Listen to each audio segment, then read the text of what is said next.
কত অপমান লাঞ্ছনাহানি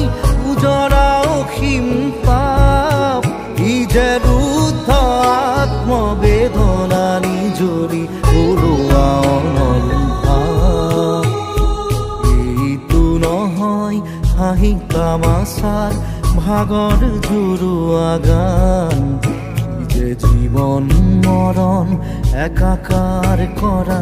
অগ্নিবীণাৰ তা